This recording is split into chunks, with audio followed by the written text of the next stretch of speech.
Hello दोस्तों, welcome back to our channel 5x biology. आज की इस वीडियो में हम लोग बात करने वाले हैं class 9th chapter matter in और सराउंडिंग्स का लेक्चर नंबर 2। अगर आपने इससे पहले लेक्चर को नहीं देखा है स्टेट्स ऑफ मैटर के बारे में, तो उसको जाके एक बार चैनल पे चेकआउट कर सकते हो। यहाँ पे आज हम लोग पढ़ने वाले हैं सब्लिमेशन के बारे में, और एक और बहुत इंपॉर्टेंट टॉपिक आता है आप लोग का, वो है लेटेंट हीट। तो सारी चीज़ों को समझेंगे। चलिए लेक्चर को स्टार्ट करते हैं। तो सबसे पहले अगर हम लोग बात करें सब्लिमेशन के बारे में, तो सब्लिमेशन में आपके सामने क्या होता है, देखिए आपके सामने स्क्रीन पे दिख रहा होगा, the changing of solid directly into vapour on heating, vapours into solid on cooling. Example ammonium chloride, camphor and iodine. Camphor के बारे में आप लोगों ने सुना होगा, देखा भी होगा, और आयोडीन। तो यहाँ पे हो क्या रहा है, आइए एक ब्लैंक स्लाइड पे हम लोग इसको समझते हैं, ठीक है। तो जैसे कि आप लोग पता होगा कि यहाँ पे जैसे कि सॉलिड होता है, सॉलिड से हमारे पास लिक्विड में कन्वर्ट होता है, लिक्विड से हमारे पास गैस में कन्वर्ट होता है, ओके।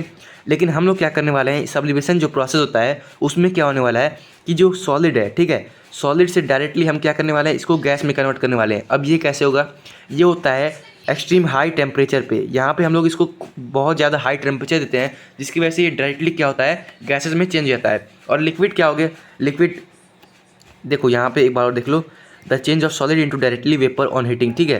हीट तो हम पहले भी दे रहे थे, तो सॉलिड से लिक्विड में चेंज हो जाता है। लेकिन हम यहाँ पे क्या कर रहे हैं कि हीट का जो टेम्परेचर हम, यानी कि हीट का जो एनर्जी, वो काफ़ी ज़्यादा कर दे रहे हैं, ठीक है।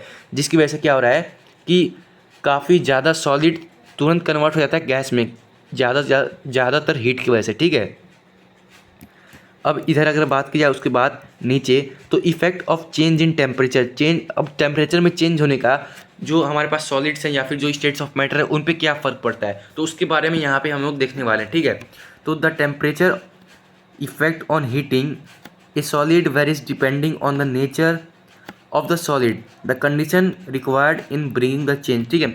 तो टेम्परेचर का क्या चेंज पड़ता है, हमारे जो मैटर्स होते हैं, 3 स्टेट्स ऑफ मैटर, आप लोग को पता होगा कि भाई देखो, अगर टेम्परेचर हम इंक्रीज़ कर रहे हैं, ठीक है, अगर टेम्परेचर हम लोग इंक्रीज़ कर रहे हैं, अगर टेम्परेचर इंक्रीज़ कर रहे हैं, तो भाई सॉलिड से हमारे पास लिक्विड में कन्वर्ट हो जाता है, और लिक्विड से हमारे पास गैस में भी कन्वर्ट हो जाता है। और अगर काफ़ी ज़्यादा यहाँ पे हम लोग टेम्परेचर इंक्रीज़ करेंगे, तो सॉलिड से डायरेक्टली क्या हो जाएगा, गैसेस में कन्वर्ट हो जाएगा, ठीक है। तो ये टेम्परेचर का इफेक्ट पड़ता है, ठीक है। अब हम टेम्परेचर यहाँ पे अगर हम लोग कम देंगे, ठीक है, समझो यहाँ पे बात को, कि अगर हम लोग टेम्परेचर यहाँ पे इसको कम देंगे, तो ये सॉलिड क्या होगा, लिक्विड में चेंज हो जाएगा। अगर बहुत ज़्यादा देंगे तो ये गैस में सीधा चेंज हो जाएगा, ठीक है। ये चीज़ें यहाँ पे हो रही है, तो इसको आप लोग को प्रैक्टिकली समझना पड़ेगा और इसकी डिफिनेशन याद करनी पड़ेगी, ठीक है। डिफिनेशन आप लोग को अच्छी से रीड करनी पड़ेगी, और इसको ताकि आप लोग एग्जाम में लिख सको, और समझना भी चाहिए, ठीक है, समझने में भी आना चाहिए।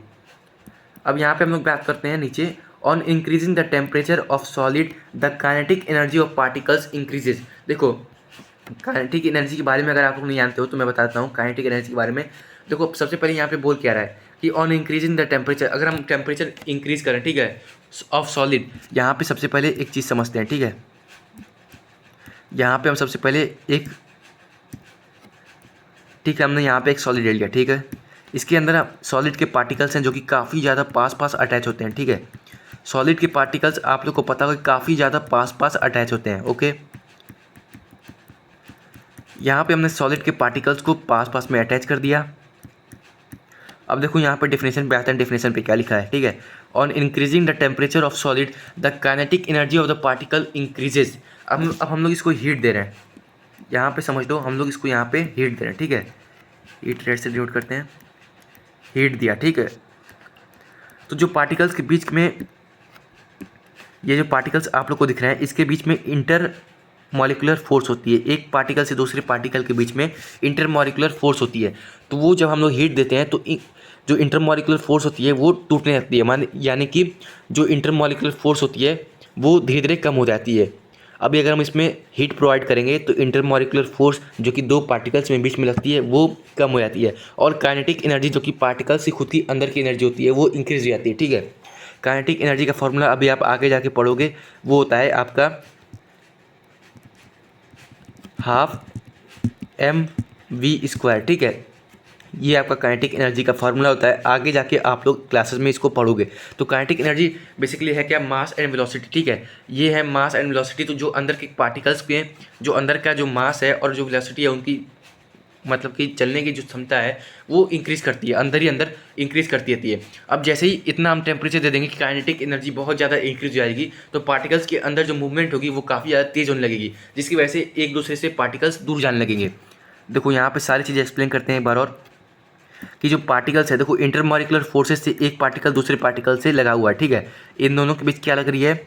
इंटरमॉलिकुलर फोर्स,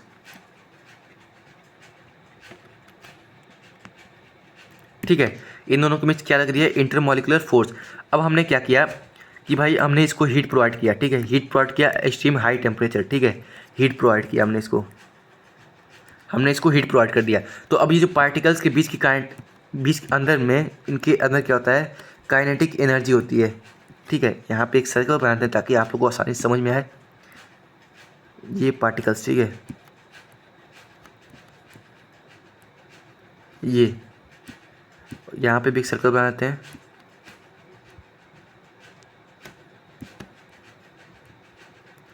समझ लीजिए पार्टिकल्स, ठीक है।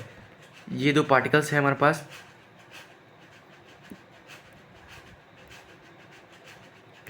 ये दो पार्टिकल्स हैं, ठीक है। इसको हम लोग थोड़ा सा कलर कर देते हैं ताकि आप लोग को अच्छी समझ में आए, ठीक है। देखो इसको हमने थोड़ा सा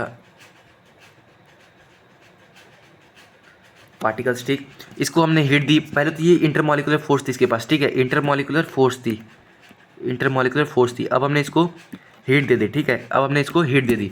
हीट देने के बाद इसके अंदर क्या हुआ कि काइनेटिक एनर्जी जो थी वो इंक्रीज़ कर गई, ठीक। काइनेटिक एनर्जी इंक्रीज़ की तो पार्टिकल्स के बीच में जो मूवमेंट अट्रैक्शन था, ठीक है, पार्टिकल्स के बीच में जो अट्रैक्शन था, फोर्स ऑफ अट्रैक्शन, वो होगा कम, ठीक है। फोर्स ऑफ अट्रैक्शन कम हो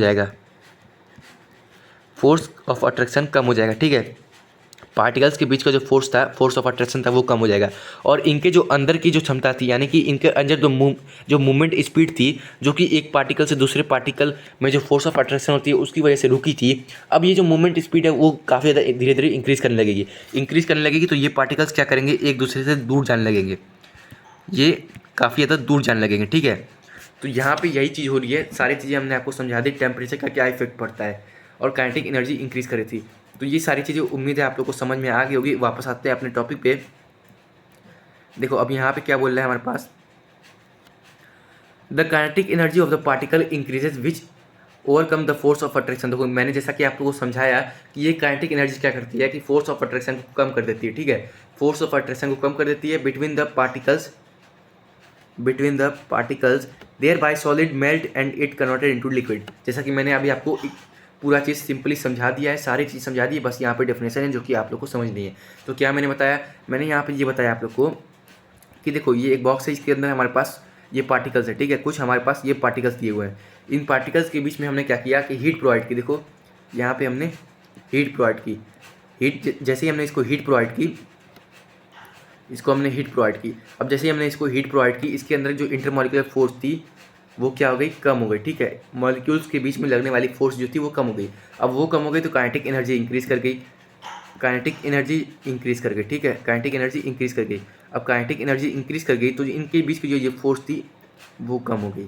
कम होने की वजह से क्या कहें, आराम से एक दूसरे से दूर चले गए, ठीक है। अब एक दूसरे से दूर चले गए तो इनका जो क्या हुआ, स्टेट चेंज हो गया। ये क्या हो गए? सॉलिड से लिक्विड में कन्वर्ट हो गए। उम्मीद है, आई होप आप लोग को ये समझ में आया होगा, ठीक है। नीचे आते हैं, नीचे समझते हैं, ठीक है। अब नीचे समझते हैं, at the temperature at which a solid melt to become liquid at the atmospheric pressure is called its melting point. अब देखो क्या बोल रहा है कि जिस टेम्परेचर पे, जैसे कि आपको कोई भी मेटल है, ठीक है, कोई भी मेटल ले लिया और उस मेटल को हमने टेम्परेचर हीट दिया, ठीक है। अब एक टाइम ऐसा आएगा कि वो जो सॉलिड है वो लिक्विड में कन्वर्ट हो जाएगा। एट दैट टाइम जो टेम्परेचर होगा वही होगा उसका मेल्टिंग पॉइंट, ठीक है, वही होगा उसका मेल्टिंग पॉइंट। अब देखो यहाँ पे क्या दिया है, the melting point of ice is 273 kelvin, ठीक है, 273.16 केल्विन, ठीक है। आइस का मेल्टिंग पॉइंट दिया, याद रखो, ये एग्जाम में पूछ सकता है, ठीक है। तो इसको आप लोग को याद रखना है। The process of melting that is change of solid state into liquid state is known as fusion. अब देखो यहाँ से जो प्रोसेस, मेल्टिंग की जो प्रोसेस हो रही है, जो उसमें चेंज हो रहा है, सॉलिड से लिक्विड में चेंज हो रहा है स्टेट, उसको हम लोग बोलते हैं फ्यूजन। और ये काफ़ी ज़्यादा इंपॉर्टेंट है, इसकी डिफिनेशन आप लोग को याद होनी चाहिए। फ्यूज़न की डिफिनेशन आप लोग को याद होनी चाहिए, काफ़ी बार एग्जाम में पूछा गया, ठीक है, काफ़ी बार एग्जाम में पूछा गया। तो आप लोग इसको अच्छी से डिफिनेशन को याद रखो, ठीक है। डेफिनेशन को अच्छे से याद रखो। अब नीचे आते हैं, ठीक है, नीचे आते हैं नेक्स्ट स्लाइड पे। नेक्स्ट स्लाइड पे हम लोग बात करने वाले हैं effect of change of pressure, ठीक है। अभी हमने टेम्परेचर के बारे में बात की, अब हम लोग क्या बात करने वाले हैं, अब हम लोग बात करने वाले हैं यहाँ पे प्रेशर के बारे में, ठीक है, प्रेशर के बारे में, ठीक है। तो चलिए आपको इसको भी समझाते हैं, अच्छी से प्रैक्टिकली वे में आपको समझाएंगे ताकि सारी चीज़ें आपको समझ में आए, ठीक है। आइए देखते हैं इसको। इंक्रीजिंग और decreasing the pressure can change the state of matter. अगर हम प्रेशर को बढ़ाते हैं या घटाते हैं तो उससे क्या होता है कि हमारा जो स्टेट होता है मैटर का वो चेंज होता है, ठीक है। अब देखो कैसे होता है। Applying pressure and reducing temperature can liquefy gases. देखो प्रेशर से हम क्या, आपको पता होगा कि जो गैसेज होती हैं वो इजीली कंप्रेसिबल होती हैं, ठीक है। तो applying pressure and reducing temperature, हम लोग प्रेशर अप्लाई कर रहे हैं और टेम्परेचर को कम कर रहे हैं, तो उससे क्या होगा कि गैसेज आराम से लिक्विफाई हो जाएंगी, ईजिली लिक्विफाई हो सकती हैं, ठीक है। अब उसके बाद हम लोग क्या कर देख रहे हैं यहाँ पे, सॉलिड कार्बन डाइऑक्साइड CO2, ठीक है। Solid carbon dioxide CO2 is stored under high pressure. इसको हम लोग क्या करते हैं, हाई प्रेशर के अंडर स्टोर करते हैं। Solid CO2 gets converted directly to gaseous state on decrease of pressure to 1 atmosphere without coming into liquid state. This is the reason that solid carbon dioxide is also known as dry ice. आप लोगों को पता होगा कि जो हमारे पास ये solid CO2 होता है, सॉलिड CO2 होता है, उसको हम लोग ड्राई आइस भी बोलते हैं। सॉलिड CO2 को हम लोग ड्राई आइस भी बोलते हैं, ठीक है।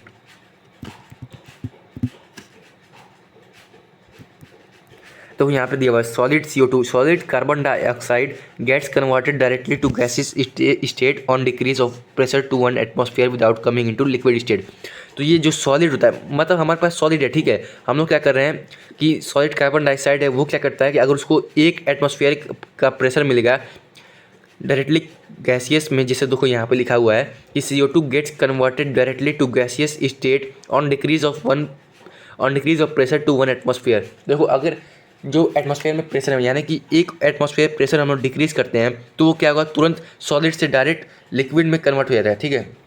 सॉरी लिक्विड में कह रहा हूँ, गैस में कन्वर्ट हो जाता है विदाउट कन्वर्टिंग इनटू लिक्विड। आपको पता है सॉलिड लिक्विड में पहले कन्वर्ट होता है, ठीक है। तो यहाँ पे अगर एक प्रेशर एटमॉस्फेरिक प्रेशर कम होता है तो सॉलिड क्या होगा, वो हो जाएगा गैस में कन्वर्ट। इसी को हम लोग बोलते हैं ड्राई आइस, ठीक है।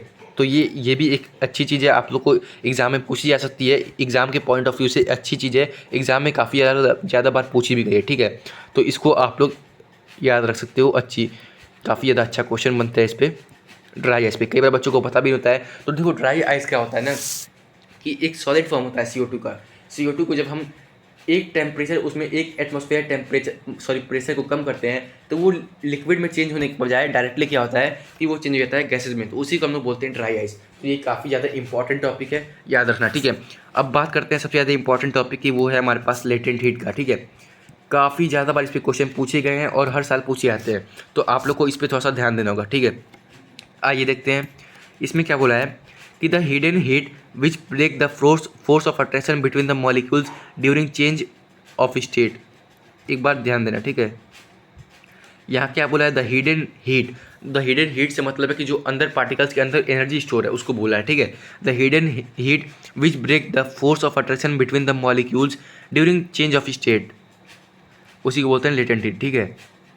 क्या बोल रहा है कि देखो जो अंदर मॉलिक्यूल्स की पाई जाती है हीट, जो कि वो एब्जॉर्ब कर लेते हैं, तो वो which break the force of attraction, जो कि फोर्स ऑफ अट्रैक्शन पार्टिकल्स, एक पार्टिकल से दूसरे पार्टिकल्स के बीच का जो फोर्स ऑफ अट्रैक्शन होता है उसको तोड़ते हैं between the change of state process, ठीक है। जो चेंज ऑफ स्टेट प्रोसेस होती है उसके बीच में ये हिडन एनर्जी काम आती है, हिडन हीट काम आती है कि जो पार्टिकल्स हैं उनके बीच की फोर्स ऑफ अट्रैक्शन कम होती है, ठीक है। अगर आपको नहीं समझ में आया तो एक बार और समझाते हैं। The hidden heat which break the force of attraction between the molecules, जो मॉलिक्यूल्स के अंदर फोर्स पाई जाती है जिसकी वजह से फोर्स ऑफ अट्रैक्शन टूटती है मॉलिक्यूल्स की, और वो कब होता है, जब मॉलिक्यूल्स की जो स्टेट होती है वो चेंज हो रही होती है, ठीक है। तो उम्मीद है आप लोगों को समझ में आया होगा। नीचे बात करते हैं फ्यूज़न के बारे में। फ्यूज़न क्या है कि heat energy required to change 1 kg of solid into liquid. Fusion को हम लोग क्या बोल रहे हैं कि देखो इतनी हीट, जैसे कि एक हमारे पास ये है स्क्वायर, ठीक है। इसमें कुछ पार्टिकल्स रखे हुए हैं, इसमें कुछ पार्टिकल्स रखे हुए हैं। अब हमें क्या करना है इसको हमें लिक्विड में चेंज करना है, ठीक है। तो हमें लिक्विड में चेंज करना है। मान लो ये जो स्क्वायर है वो 1 kg का है, ठीक है। 1 kg का पूरा बॉक्स है, इसके अंदर सारे मटेरियल्स भरे हुए हैं, ठीक है। सारे मटेरियल्स भरे हुए हैं। तो अब हमें इसको क्या करना है, लिक्विड में चेंज करना है। हमें इसको लिक्विड में चेंज करना है, लिक्विड में। तो हमें कितनी एनर्जी चाहिए होगी, जो एनर्जी हम यूज़ करेंगे इसको लिक्विड में चेंज करने के लिए, उसी एनर्जी को हम लोग क्या बोल रहे हैं, फ्यूज़न। उसी एनर्जी को हम लोग क्या बोल रहे हैं, फ्यूज़न। उसी एनर्जी को हम लोग बोल रहे हैं फ्यूज़न। देखो यहाँ पे लिखा हुआ है heat energy required to change 1 kg of solid into liquid, उसी को क्या बोल रहे हैं, फ्यूज़न। तो यहाँ पे देख लेते हैं heat energy required to change, देखो यहाँ पे heat energy required to change 1 kg of solid into liquid, इसी प्रोसेस क्या बोल रहे हैं हम लोग, फ्यूज़न बोल रहे हैं, ठीक है। फ्यूज़न बोल दिया, ठीक। अब आते हैं यहाँ पे टॉपिक पे, ठीक है। वेपोराइजेशन के बारे में बात करते हैं। वेपोराइजेशन क्या होता है, heat energy required to change 1 kg of liquid to gas at atmospheric pressure to its boiling point. अब देखो वही चीज़ जैसे फ्यूज़न पड़ा वैसे वेपोराइजेशन भी होता है। इसमें क्या होता है बस कि हीट एनर्जी जो होती है required to change 1 kg of liquid. अब 1 kg का लिक्विड मतलब कि 1 लीटर हो गया भाई, लिक्विड तो हमेशा लीटर के फॉर्म में होता है, ठीक है। तो लिक्विड 1 लीटर मान लो हम लोगों ने लिक्विड ले लिया, उसको हमने गैस में चेंज करना है eight atmospheric pressure at its boiling point. अब जो लिक्विड का बॉइलिंग पॉइंट है उस पर हम लोग को चेंज करना है, एटमॉस्फेरिक प्रेशर लगा के 1 kg लिक्विड को चेंज करना है गैस में। तो उसी को हम लोग क्या बोल रहे हैं, वेपोराइजेशन, ठीक। ऐसे ही समझ सकते हो आप लोग, जैसे ये समझा उस ठीक वैसे ही समझ सकते हो। बस मान लो कि ये लिक्विड है, ये लिक्विड मान लो, और यहाँ पे हमने हीट दे दी, ये 1 kg का लिक्विड है, ये डायरेक्टली क्या हो गया, गैसेज में चेंज हो गया, ठीक है, गैस में चेंज हो गया। तो ये चीज़ थी, इसी को बोलते हैं हम लोग वेपोराइजेशन। तो आपको डेफिनेशंस याद रखनी है, ठीक है। डेफिनेशंस याद रखनी है आपको, बहुत ज़्यादा इंपॉर्टेंट होती है। और खास करके ये लेटेंट हीट वाला एक टॉपिक जो है वो काफ़ी ज़्यादा इंपॉर्टेंट होता है। Thus we can say that pressure and temperature determine the state of a substance whether it will be liquid, solid or gas. Yes, obviously आप लोगों को पता होगा कि टेम्परेचर और प्रेशर ही डिपेंड करता है स्टेट ऑफ मैटर के चेंज होने पे, ठीक है। तो ये हमारा था आज का टॉपिक जो कि हमने पढ़ लिया। और अगर आपने इससे पहले का टॉपिक नहीं देखा है तो हम चैनल पे वीडियो अपलोडेड है, लेक्चर 1 आप लोग देख लो, ताकि आप लोग को स्टेट ऑफ मैटर भी समझ में आ जाए। और अगर चैनल पे न्यू हो तो प्लीज़ एक बार चैनल को सब्सक्राइब कर दो, क्योंकि ऐसे ही लेटेस्ट वीडियोस आप लोग को क्लास 9 चैप्टर के रिलेटेड मिलते रहेंगे, जो कि केमिस्ट्री का है, बायोलॉजी का है, फिजिक्स का है। क्लास 9 के तीनों सब्जेक्ट यानी कि तीनों साइंस के तीनों फिजिक्स, केमिस्ट्री, बायो से रिलेटेड आपको इस चैनल पे लेक्चर्स मिलते रहेंगे और कंटिन्यूअस मिलते रहेंगे। तो प्लीज़ चैनल को सब्सक्राइब करके बेल नोटिफिकेशन को ऑल पर सेट कर लो, ताकि ऐसे ही लेक्चर्स, अमेजिंग लेक्चर्स आप लोग को मिलते रहें। थैंक यू, मिलते हैं अपने अगले लेक्चर में।